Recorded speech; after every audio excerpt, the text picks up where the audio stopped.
সকালবেলা ঘুম থেকে উঠে না আমি প্রতিদিন একটু বারান্দায় গিয়ে দাঁড়াই। আজও দাঁড়িয়েছিলাম। হঠাৎ দেখছি আজকে অনেক পাখি এসেছে আমাদের গ্যারেজের ওপরে।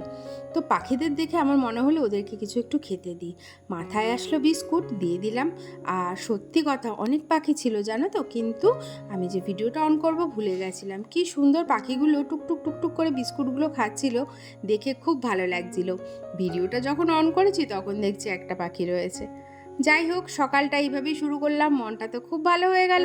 তারপরে ঝটপট করে রান্না কমপ্লিট করে নিলাম। তারপরে নিজে দোতলায় কিছু এসে কাজ ছিল, সেগুলোও ভাবলাম করে নিই। আর হ্যাঁ, সোনা কিন্তু স্কুলে গেছে, সোনাকে আনতে যেতে হবে। তো সোনাকে আনতে যাওয়ার আগে আমার নিজস্ব কিছু কাজ থাকে যেগুলো আমি করে ফেলি, কারণ ওকে স্কুল থেকে নিয়ে এসে না ও একদম আর পারে না, কারণ এসেই ওর প্রচণ্ড ঘুম পায়। তো আমাকে তখন আর কোনো কাজও করতে দেয় না।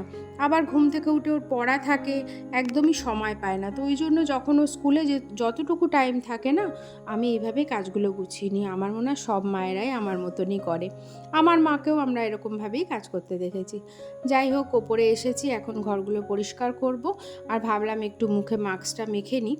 আমি ঘরোয়াভাবেই মাস্ক ইউজ করি, মাঝে মাঝে এটা মাঝে মাঝে ওটা। যদি তোমরা চাও কিভাবে আমি মাস্ক তৈরি করি বাড়িতে, তো অবশ্যই আমি তোমাদেরকে জানিয়ে দেবো, আমাকে একটা কমেন্টস করো, তাহলেই হবে। তো মোটামুটি রান্নাঘরে কাজ তো হয়ে গেছে, আর গ্যাসটা মুছে নিচ্ছি। হয়তো ভাবছো রান্না তো আমি নিচে করেছি, তাহলে ওপরে কেন পরিষ্কার করছি? টুকটাক আমি ওপরেও করি, যেমন সকালে সোনার টিফিনটা আমি ওপরেই করে নিই। আর সময় হয় না তখন যাই নিচে, তো সেই জন্য তখন আর তো পরিষ্কার করতে পারি না, ওটা আমি পরেই করি। পরিষ্কার করে চলে গেলাম স্নানে, ঝটপট করে স্নানটা কমপ্লিট করলাম, করেই এখন চলে যাব সোনাকে আনতে, আর তার মধ্যে একটু খেয়ে নেব। তো যাক, খাওয়ার ভিডিওটা আর করিনি। এখন যাচ্ছি সোনাকে স্কুল থেকে আনতে।